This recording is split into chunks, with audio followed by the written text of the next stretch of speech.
আমরা ভুটানের সেই বুদ্ধ স্ট্যাচুর সামনে।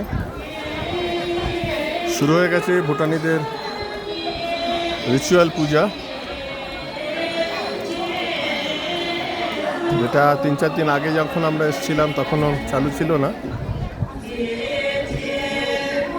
আর এই সেই বুদ্ধ স্ট্যাচু।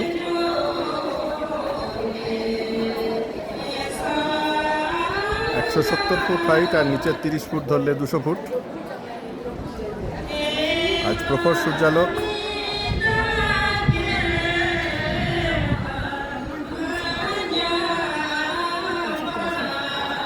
প্রখর সূর্যালোকের মাঝে উদ্ভাসিত এই বুদ্ধ মূর্তি। চলছে আমাদের ভুটানের 2 নম্বর ট্রিপ। আজ 19 তারিখ। আজ থিম্পুর লোকাল সাইট সিইং। এই উপবিষ্ট বুদ্ধ মূর্তি দেখে আমরা এগিয়ে যাব পরবর্তী পয়েন্টের দিকে।